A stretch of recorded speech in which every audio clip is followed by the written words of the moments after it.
Hello, people. How's it going? How's it going? Still raining. It's supposed to rain all night. It's been raining for a while now. But anyway, my second favorite subject in history is the American Civil War. World War II is first. American Civil War is second. Everything else is third. This is the first book I ever read on the complete war. The first book I ever read on the Civil War was Landscape Turned Red, The Battle of Antietam. I just love it when I forget titles. It'll come to me. It always does.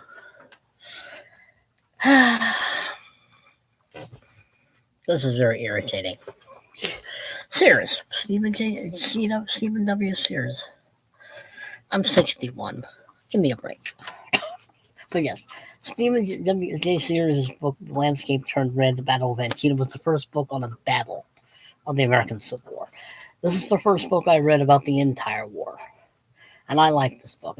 It's thick, but it's a very good, comprehensive, very well written, very well detailed, very well explained. I mean,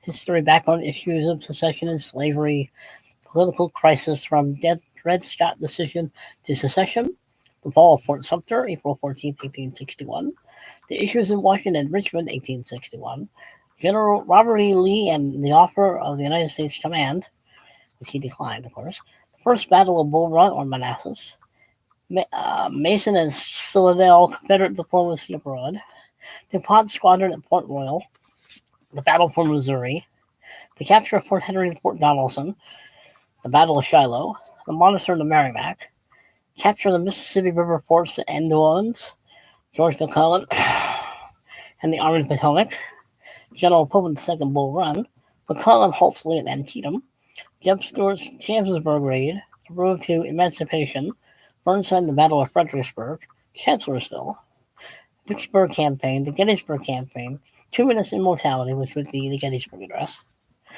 national election of 1864, where George B. McClellan tried to beat Lincoln, General Sherman's campaign in Georgia,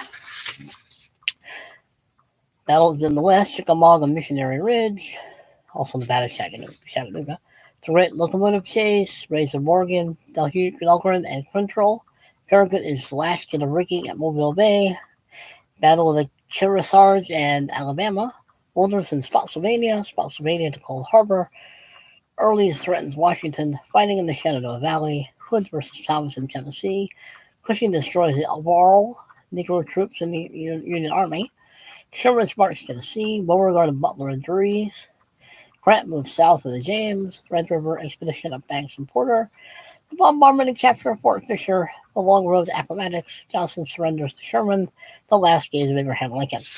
Now, I read all the contents, I know, but the point is, this book is good. This book is worth reading. If you want to get into the American Civil War, if you really want to just get into it as a primer, as a beginning book, as something to just whet the appetite, see whether you might get interested into more than the American Civil War, because the American Civil War is fascinating. Before the war started, during the war, of course, and after the war. A lot of what this country is now is because of the Civil War. But, it's pouring now. I don't know if you can hear it on the YouTube channel, but it is pouring. It's lovely. But anyway, I think that's the Battle of Nashville on the top of the cover there. But it has some maps. It has some map drawings, and not very many. But, I mean, it does a pretty good idea of talking about the early reasons why the Civil War started, the political reasons, the military reasons, God. Yes. My brain. I'm 61. I'm allowed. But anyway,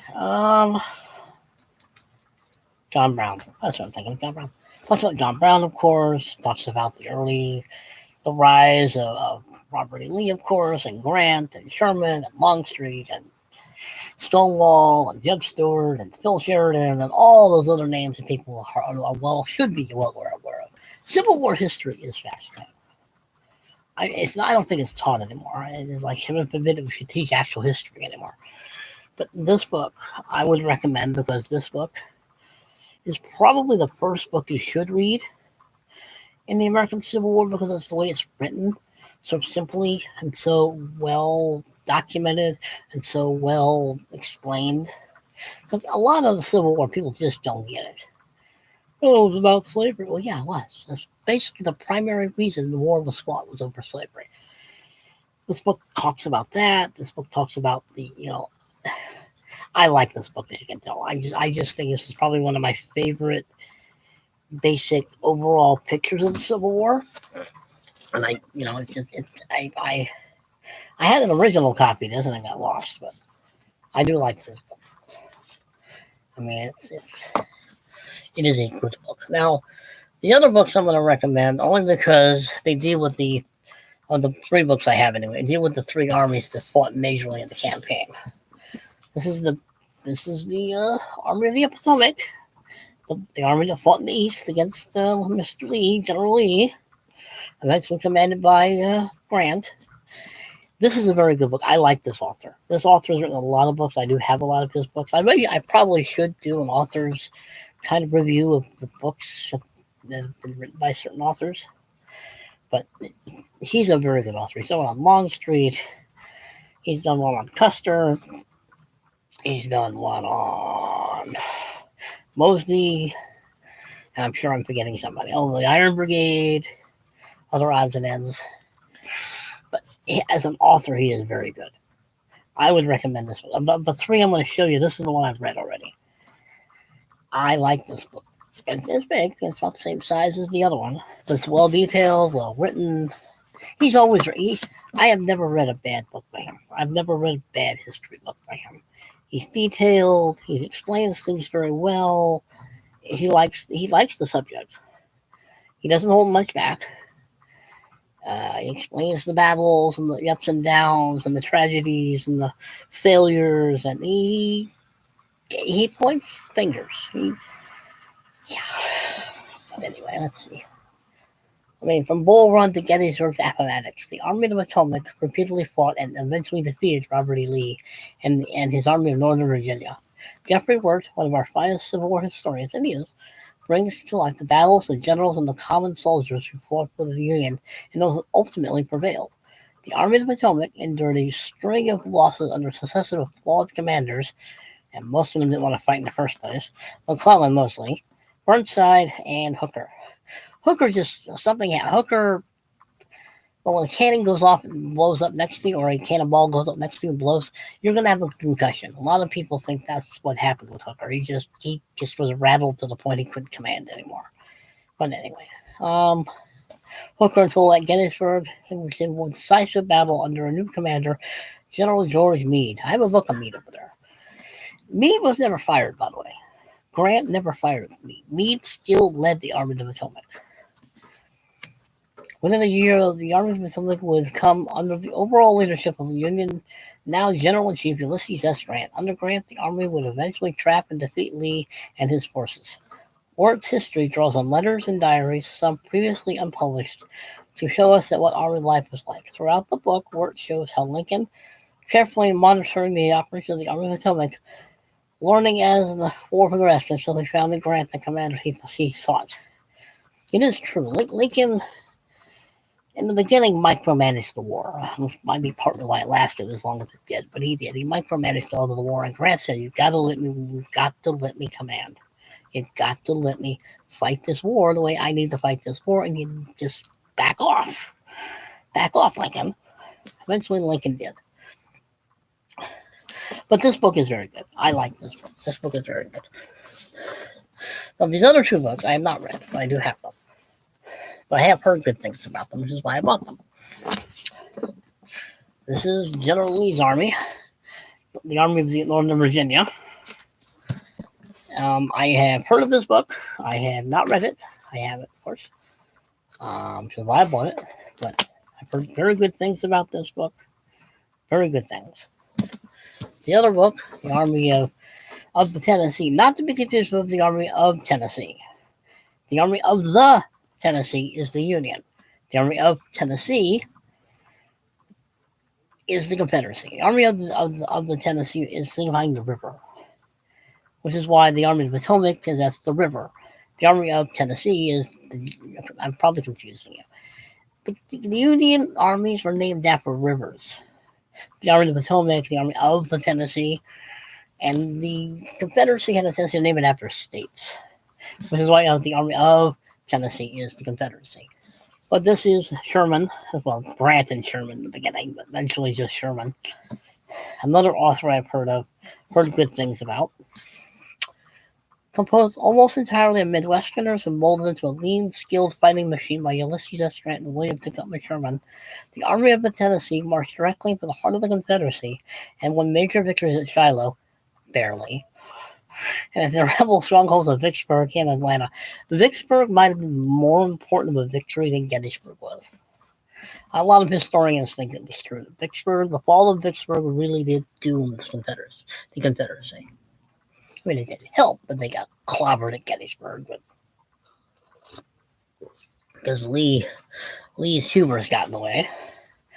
Acclaimed historian Stephen Woodward has produced the first full consideration of this remarkable unit that has received less prestige than the famed Army of the Potomac, but was responsible for talking about the Army of the not the book. The Army of the Tennessee also shaped the fortunes and futures of both Grant and Sherman, liberating them from civilian life and catapulting them onto the national stage as their triumphs grew. Now, I haven't read these two, but I have heard very good things about these books, which is why I've bothered to buy something this big, or I wouldn't have bought it. But, But yes, if I were to start my Civil War interest, if anyone was interested in starting a Civil War interest about the war overall, I would buy this. There are other books, of course, I could recommend. But this one would be the first, because I think it details enough to get people interested, gives them good details, gives them good insight. It describes the war very well, the causes of the war very well, the outcome of the war, what happened. I mean, I like it. I mean, yeah, this is the one on the complete war that I read first. I don't remember where I found it, but I know I found it. Oh, it's lit up a little bit. I mean, let's see. I have a lot of Civil War books, but I didn't want to make this video too long. Well, I have books on individuals. Well, I'll do this one anyway. The Generals, which is a biography of Grant and Lee. Another book I've heard very good things about. Very worth reading. Grant was a very interesting guy. He literally was just a common guy. He just really wasn't unpretentious. He didn't have the air of a Southerner about him like Lee did. Grant was a lot like Bradley, whereas Sherman was all like Patton in personality, if that makes any sense. But this is a very good book. But anyway, I mean, as I said earlier in the last video I did, if you want to know about Sherman and Grant fighting the war, this would be the first one I would. If you just want to know about Sherman and Grant, and not just the war overall, this one would be the one I would go to first. So I think it does a little better job than this one. Just a little, not much. Let's see. But yes, as I keep babbling, get this one first. Read this one first. If this one doesn't get you interested in the American Civil War, oh, excuse me, root beer and hot milk does not work. Pretty sure that's the Battle of Nashville. Pretty sure. But yes, very good book. Very excellent book. Worth reading. Okay, root beer and chocolate milk don't mix. But stop me if you can. Well, if you know anybody who would be interested in the American Civil War or those books, share, comment, like, subscribe. Behave yourselves, people, because you know I'm not going to. I don't know how. Later.